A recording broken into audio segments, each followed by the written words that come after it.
រូបភាពមួយពីកន្លែងសម្រាប់ព្យាបាលរបស់ម្ដាយលោកកឹមសុខាម្ដាយលោកកឹមសុខាឆ្នាំនេះគឺមានវ័យ100ឆ្នាំទៅហើយ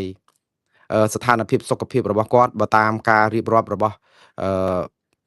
គ្រួសារនៅតាមបណ្ដាញសង្គម Facebook ហើយក៏ខ្ញុំបានឃើញសារពីលោកច័ន្ទជេនដែលជាសហការីស្និទ្ធរបស់លោកកឹមសុខាដែលជាអតីតមេធាវីសហមេធាវីការពារក្តីឲ្យលោកកឹមសុខាហើយត្រូវបានលោកច័ន្ទជេនដែលជាមេធាវីសហមេធាវីការពារក្តីការពារសិទ្ធិឲ្យលោកកឹមសុខានឹងយកមកបង្ហោះតាមបណ្ដាញសង្គម Facebook បង្ហាញរូបថត4-5សន្លឹកអំពីភរិយារបស់លោកកឹមសុខាដែលចុះទៅសួរសុខទុក្ខម្ដាយ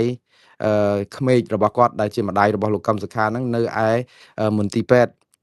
ដែលនៅឆ្ងាយពីទីដែលលោកកឹមសុខាត្រូវគេឃុំខ្លួននៅក្នុងផ្ទះដែលមិនអាចចេញទៅណាបានមិនអាចជួបជុំគ្រួសារនៅក្រៅផ្ទះបាន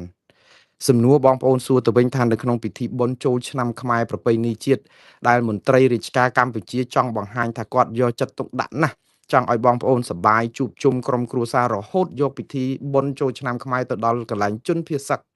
ទៅធ្វើកក្រឹកកក្រែងលក់ឡាំធនអីអញ្ចឹងចុះហេតុអីក៏យើងមិនអនុញ្ញាតឲ្យលោកខំសុខាបានទៅជួបម្ដាយរបស់គាត់សូម្បីតែនៅក្នុងពិធីបុណ្យចូលឆ្នាំខ្មែរដែលជាបុណ្យប្រពៃណីដូនតាហើយណាមួយម្ដាយរបស់លោកខំសុខាមានវ័យ100ឆ្នាំទៅហើយតើអស់លោកនៅហែលទឹកភ្នែករបស់ក្រុមគ្រួសាររបស់លោកកឹមសុខាហែលទឹកភ្នែករបស់លោកកឹមសុខាហែលទឹកភ្នែកភរិយារបស់លោកកឹមសុខាហែលទឹកភ្នែកម្ដាយចាស់ជរារបស់លោកកឹមសុខាប៉ុន្មានឆ្នាំប៉ុន្មានខែតទៅមុខទៀតព្រោះអីពេលនេះគឺជាពេលដែលសំខាន់បំផុតដែលម្ដាយត្រូវជួបជុំកូនម្ដាយរបស់លោកកឹមសុខាមិននៅក្បែរលោកកឹមសុខាទេព្រោះគាត់នៅខេត្តផ្សេងដូចនៅខេត្តតាកែវអីចឹងហើយគាត់នៅមានជំងឺចាស់ជរាហើយ100ឆ្នាំហើយតើគាត់នៅបាន10ឆ្នាំប្រហែលទៀតបងប្អូនដង្ហើមចុងក្រោយគឺជាដង្ហើមដែលសំខាន់បំផុតដើម្បីជួបជុំក្រុមគ្រួសារផ្ដល់កម្លាំងចិត្តនៅក្នុងការទទួលបានការនិយាយសារស័ព្ទទុកសោកឬក៏ជួបគ្នាផ្ដល់កម្លាំងចិត្តទៅវិញទៅមកជាពិសេសគឺវ័យចាស់ជរាដូចអលោកយាយសៅង៉ែតនេះគឺជាពេលវេលាដែលត្រូវការក្រុមគ្រួសារនៅក្បែរបំផុតជាពេលវេលាត្រូវការគិតគូរត្រូវការបើយើងនិយាយឲ្យងាយស្ដាប់គឺ count down គឺយើងរាប់ថយក្រោយហើយពេលវេលាមួយថ្ងៃគឺដូចតែថ្ងៃណាក៏ជាថ្ងៃចុងក្រោយដែរសម្រាប់អ្នកដែលមានវ័យចាស់ជរាបានន័យថាថ្ងៃណាក៏អាចជាដង្ហើមចុងក្រោយដែរមិនដូចយើងនៅក្មេងៗវ័យកម្លាំងមាំមួនមានអនាគតវែងឆ្ងាយសង្ឃឹមលើអនាគតទេចាស់គាត់អស់អីសង្ឃឹមនៅក្នុងអនាគតទៅគឺមានតែចាំតែសេចក្តីស្លាប់តែមួយមុខគត់អញ្ចឹងហើយបានជាយើងឮចាស់លោកច្រើនតែរៀបរាប់ថាក្មេងអាងយំចាស់អាងស្លាប់ណាគឺក្មេងអាងយំគឺថាក្មេងឲ្យតែមានរឿងអីមិនត្រូវចិត្តគឺទ្រាំទៅទ្រាំជើងនៅដីយំបកាច់ទៅដីទៅព្រោះនេះជាចរិតធម្មជាតិរបស់ក្មេងព្រោះក្មេងអាងយំដោយសារតែជាការទៀមទាអ្វីដែលខ្លួនចង់បានអត់បានគិតពីរឿងអាងស្លាប់ដូចចាស់ទេចាស់នៅពេលដែលវ័យកាន់តែជរាហើយគិតថាគាត់វិលទៅរកដំណើរនៃបរៈលោកគឺមានរឿងអីតែខកចិត្តឬតូចចិត្តឬមិនសប្បាយចិត្តនឹងកូនចៅគឺគាត់អាងតែបង្ហាញប្រាប់កូនចៅថាបន្តិចទៀតគាត់នឹងរស់មិនបានយូរអីឬគាត់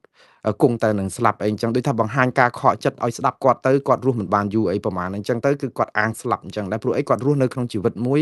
បានយូរឆ្នាំដែរប៉ុន្តែរឿងដែលសោកសៅនេះគឺពេលដែលខ្ញុំអានសាររបស់ភរិយារបស់លោកកឹមសុខាដែលចែករំលែកដោយលោកច័ន្ទជេនហើយនិងលោកមេធាវីផែងហេងខ្ញុំស្ទើរស្រក់ទឹកភ្នែកព្រោះខ្ញុំបែកឃ្លាតម្ដាយខ្ញុំយូរពេលដែលជួបគាត់ខ្ញុំរំភើបព្រោះពេលវេលាដែលនៅជាមួយគ្នា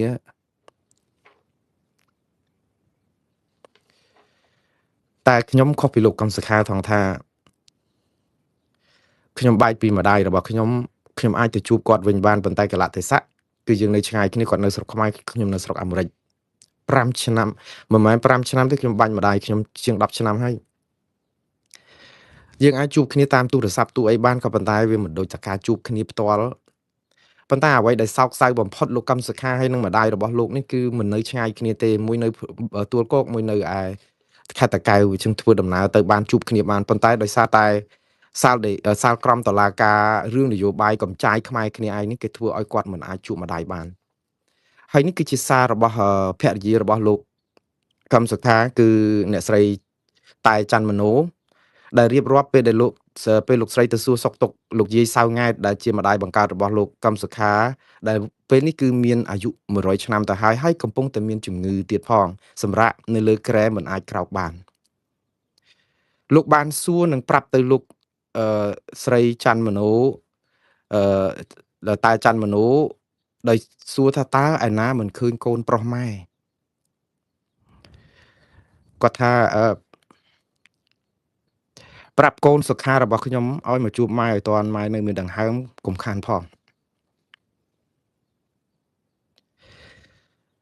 នេះគឺជាសារបន្ថែមទៀតរបស់លោកស្រីតែច័ន្ទមនោគាត់ថាគាត់បានតែត្រឹមជូតទឹកភ្នែកជូនលោកយាយហើយក៏គ្មានសម្ដីអ្វីនឹងថ្លែងដែរគាត់មានថាមានតែបរមីស័ក្តិសិទ្ធិទេដែលនឹងវិនិច្ឆ័យចំពោះអ្នកកសាងបាបកម្មដែលមកបង្កាច់មកលើលោកកម្មសខាឲ្យរងទុកខ្លោចផ្សាទាំងគ្រួសារសូម្បីតែរដូវបុណ្យទានចូលឆ្នាំប្រពៃណីជាតិខ្មែរក៏មិនអាចជួបជុំគ្រួសារម្ដាយកូនបានដែរ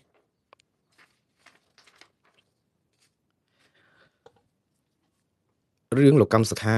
នេះខ្ញុំបានធ្លាប់ជម្រាបជូនបងប្អូនច្រើនដងហើយវាជារឿងនយោបាយសុទ្ធសាធហើយនយោបាយនេះគឺជានយោបាយចង្រៃមែនតើគឺនយោបាយបំផ្លាញកំទេចខ្មែរគ្នាឯង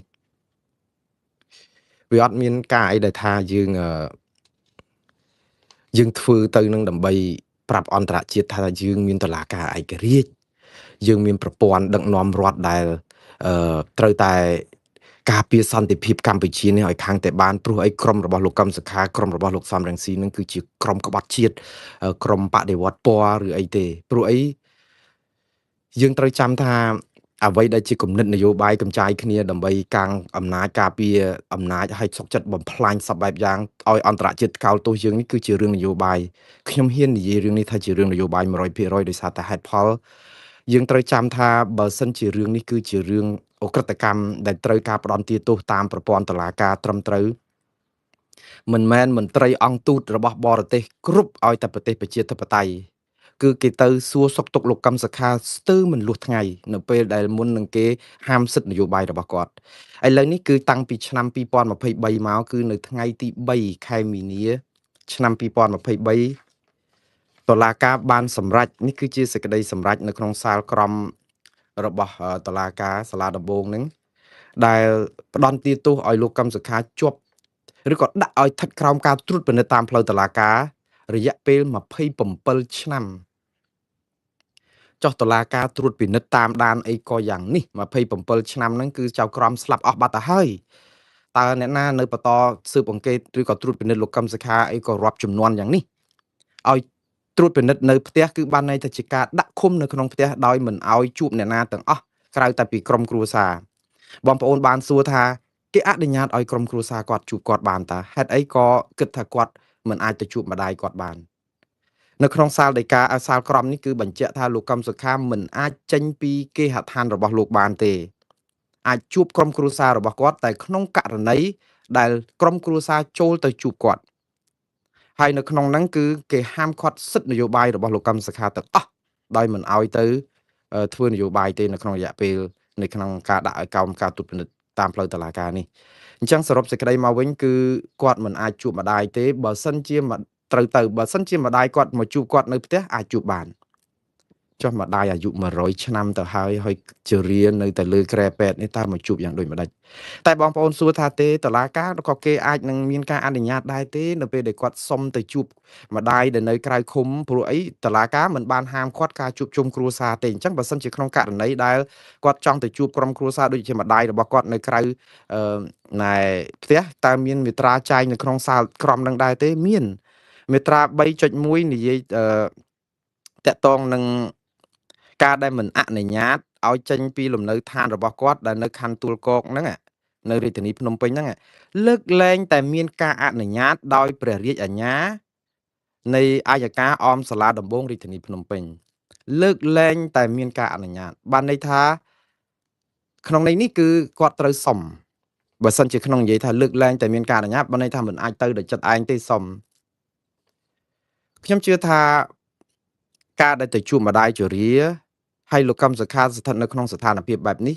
បើទោះបីជាដាក់សុំទៅជួបម្ដាយតើបងប្អូនសាកគិតទៅមើល ត្រូវមានកម្លាំងប៉ូលីសសារ៉ែនឡានត្រូវបញ្ជាត្រូវអីតាមដែលលោកកម្មសខាមិនអាចនឹងចេញចូលទៅតាមធម្មតាស្ងាត់ក្នុងលក្ខណៈជាឯកជនទៅសួរសុកទុកម្ដាយអីអញ្ចឹងតើយើងនឹងត្រូវមានឡានសារ៉ែនអមប្រមាណឡានប៉ូលីសប្រមាណឡាន PM ប្រមាណដើម្បីដឹកហែគាត់ទៅ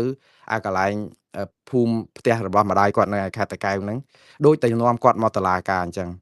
ហើយតើនឹងហៅដូចនេះប្រមាណដងទៀតទៅពេលដែលម្ដាយចាស់ជរាវ័យ100ឆ្នាំនេះគឺអាយុរបស់សុខភាពរបស់ម្ដាយគឺមួយថ្ងៃកាត់មួយថ្ងៃកោអញ្ចឹងត្រូវសុំរាល់ថ្ងៃឬក៏យ៉ាងម៉េចហើយត្រូវដឹកជញ្ជូនអញ្ចឹងរាល់ថ្ងៃឬក៏យ៉ាងម៉េចដូច្នេះរឿងនេះគឺមែនតើទៅគឺជាការលំបាកមួយហើយខ្ញុំជឿថាបើទោះបីជាយ៉ាងម៉េចគឺចំណុចទាំងអស់នេះគឺប៉ះពាល់នឹងស្ថានភាពមនុស្សធម៌យ៉ាងក្រៃលែងដែលជឿថាតុលាការមិនមែនត្រូវតែសម្រួលចំណុចនេះទេគឺត្រូវដោះលែងលោកកម្មសខាឲ្យមានសេរីភាពតាមធម្មតាហើយទម្លាក់ចោលរាល់បទចោទទាំងអស់ខ្ញុំឃើញហើយតុលាការគេសម្រេចសវនាការចប់ថ្ងៃ9ម្សិលមិញម្សិលមួយថ្ងៃនោះទៅហើយក៏ប៉ុន្តែយើងដឹងហើយរឿងក្តីលោកកម្មសខាមិនមែនតែកាត់ឥឡូវទេកាត់ជិត9ឆ្នាំហើយបើសិនជាតុលាការនេះមានភាពសុក្រិតយុត្តិធម៌ត្រឹមត្រូវដោះលែងលោកកម្មសខាតាំងពីយូរហើយអត់ត្រូវឲ្យសហគមន៍អន្តរជាតិគេកោលទោសយើងអត់ត្រូវឲ្យសហគមន៍អន្តរជាតិនាំអំពុលទុកដល់មន្ត្រីទូតទៅសួរសុកទុកលោកកម្មសខារាល់ថ្ងៃមុនអាកាត់ក្តីឆ្នាំថ្ងៃ3មុនចេញសាលក្រមថ្ងៃ3ខែមីនាឆ្នាំ2023ហ្នឹងគឺគេទៅត្រកទៅសួរសុកទុកលោកកម្មសខាដើម្បីអីបញ្ជាក់សារប្រាប់ទៅរដ្ឋាភិបាលកម្ពុជាថាសហគមន៍អន្តរជាតិមន្ត្រីអង្គទូតនៃប្រទេសប្រជាធិបតេយ្យទាំងអាមេរិកទាំងអូស្ត្រាលីទាំងកាណាដាទាំងសហភាពអឺរ៉ុបគឺគេទៅស្រោចគេចង់ប្រាប់ថារឿងនេះគឺជារឿងនយោបាយទេដោះលែងគាត់ទៅក៏ប៉ុន្តែរដ្ឋាភិបាលគឺសម្រេចនៅតែដដែលគិតថាតុលាការនេះឯករាជ្យរដ្ឋាភិបាលមិនអាចជ្រៀតជ្រែកកិច្ចការផ្ទៃក្នុងរបស់តុលាការនេះនៅពេលដែលយើងគិតថាតុលាការនេះឯករាជ្យមិនអាចជ្រៀតជ្រែកលោកហ៊ុនសែនថ្លែងសារម៉ាត់ណាក៏ត្រូវតែឲ្យលោកកម្មសខាជាប់គុកឲ្យខាងតាបានម៉ាត់ណាក៏លោកកម្មសខានឹងតាំងតែពីមិនទាន់កាត់ទោសកាត់អីម៉េះគឺគាត់នៅតែថ្កោលទោសគាត់នៅតែគិតថាក្រុមបដិវត្តក្រុមឧទាមក្រុមក្បត់ជាតិក្រុមអីលាក់នឹងលាក់នៅពេលដែលថ្នាក់ដឹកនាំស្រែកតាមប្រព័ន្ធឃោសនាស័ព្ទរាល់ពេលហើយតឡាការកាត់ក្តីហើយមេដឹកនាំដ៏មានឥទ្ធិពលងើបមួយវាយមួយចាប់ណាបានបែបនេះតើតឡាការណាដែលមានសិទ្ធិសម្រេចដែលមិនឲ្យប្រឆាចពីអ្វីដែលជាការលើកឡើងរបស់ថ្នាក់ដឹកនាំកម្ពុជារឿងនេះឯងធ្វើឲ្យតឡាការក៏អត់មានភាពឯករាជ្យដែរអញ្ចឹងសរុបសេចក្តីមកវិញគឺអ្នកណាដែលប្រព្រឹត្តអំពើនេះជាការពិតហើយគឺដោយអ្វីដែលជាសារមាននៅក្នុងបណ្ដាញសង្គម Facebook ពីអ្នកដែលស្និទ្ធលោកកម្មសខាហ្នឹងគឺហែលឆ្លងទឹកភ្នែករបស់ក្រុមគ្រួសារនេះមិនរួចទេព្រោះអីរដូវនេះរដូវបុណ្យចូលឆ្នាំខ្មែរប្រពៃណីជាតិទៀតដែលជារដូវជួបជុំគ្នាទៀតបាទឥឡូវបងប្អូនខ្ញុំស្លេះរឿងនេះត្រឹមប៉ុណ្ណេះហើយខ្ញុំនៅតែជូនពរជ័យសិរីសួស្តីជ័យមង្គលដល់ក្រុមគ្រួសាររបស់លោកកម្មសខាឲ្យសូមឲ្យទេវតាឆ្នាំថ្មីហ្នឹងគឺជួយបង្ហាញផ្លូវដល់ក្រុមចៅក្រមឬក៏មន្ត្រីតុលាការទាំងអស់ដែលកាត់ក្តីលោកកម្មសខាហ្នឹងឲ្យបើកភ្នែកភ្លឺដើម្បីការផ្សះផ្សាជាតិឲ្យពិតប្រាកដកុំឲ្យប្រយ័ត្នតែស្បត់ទាំងបំពេញឬក៏និយាយទាំងបំពេញប្រយ័ត្នទេវតាបារាមុខខ្ញុំអត់ដឹងទេគឺឲ្យពួកគាត់នឹងភ្ញាក់ស្មារតីដោះលែងលោកកម្មសខាឲ្យមានសេរីភាពឲ្យគាត់អាចជួបជុំម្ដាយជរារបស់គាត់បានតាមពេលវេលាដែលគាត់ចង់បាន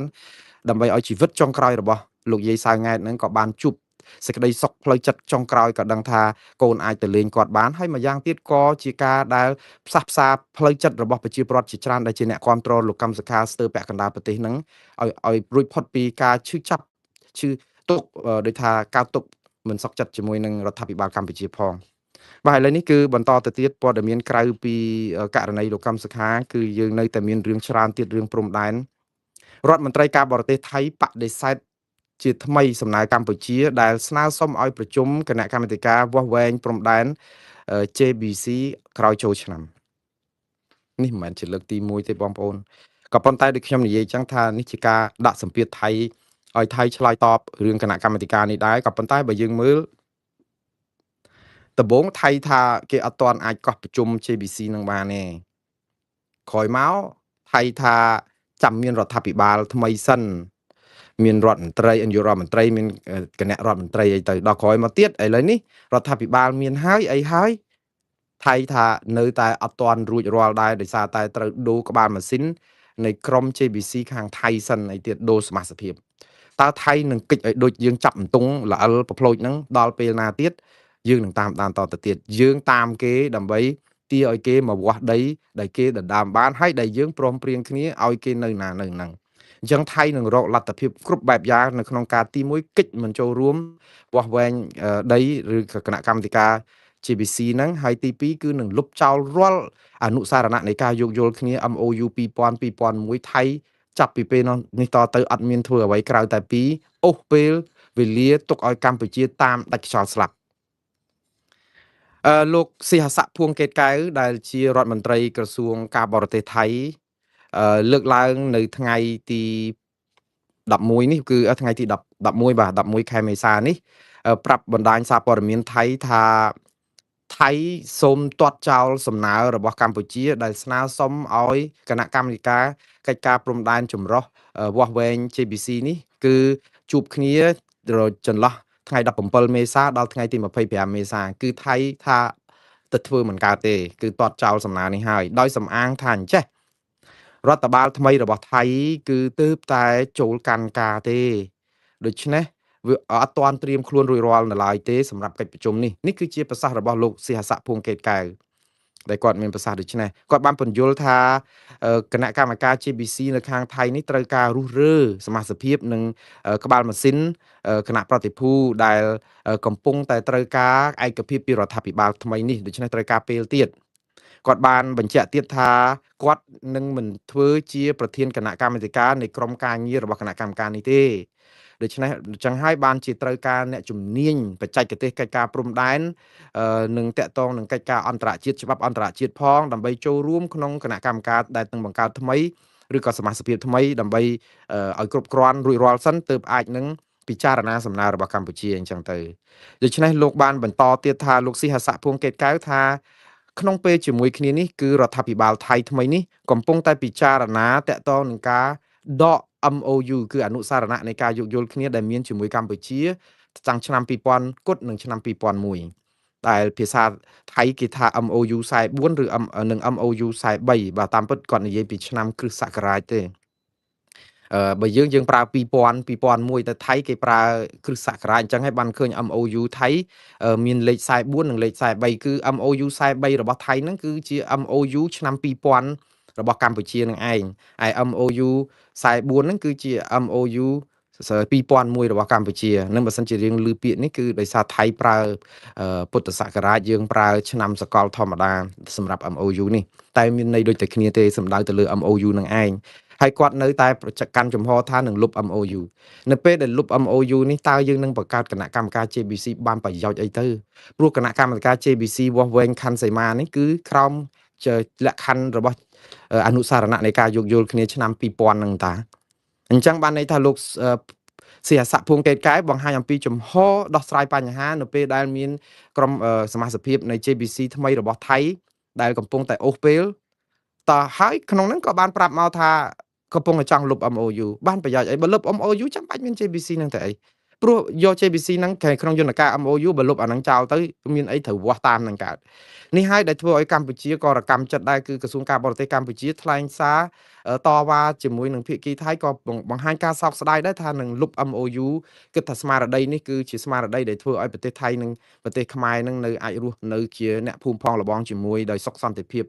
មិត្តភាពយូរអង្វែងអីអញ្ចឹងក៏ប៉ុន្តែឥឡូវថៃគេអត់តាមយើងទេគឺគេចង់បានដីយើងហើយគឺគេលុបអានឹងចោលឲ្យអស់ដើម្បីកុំឲ្យយើងមានទឹកតាងផោះតាងទៅយកអានឹងមកឲ្យគេឈឺក្បាលអីទៀតហើយគេចាប់ផ្ដើមគិតអីផ្សេងទៀតទៅហើយយើងចាប់ផ្ដើមជ្រុំអាកន្លែងហ្នឹងរឿងនេះឯងដែល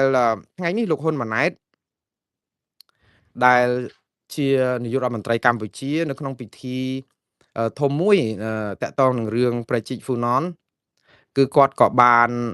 លើកឡើងអំពីក្តីសង្ឃឹមរបស់កម្ពុជា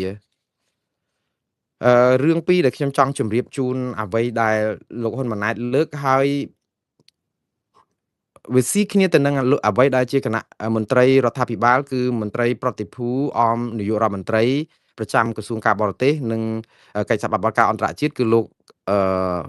Jean François Tan ម្សិលមិញដែលខ្ញុំបានដកស្រង់ប្រសាសន៍លោកថាការតតាំងក្តីជាមួយនឹងថៃឬក៏សំទោសការតវ៉ាជាមួយថៃដើម្បីទាមទារដីខ្មែរមកវិញនេះអាចត្រូវការពេលយូរអង្វែងហើយឲ្យកម្ពុជាត្រៀមខ្លួនត្រៀមចិត្តត្រៀមកាយដែលថា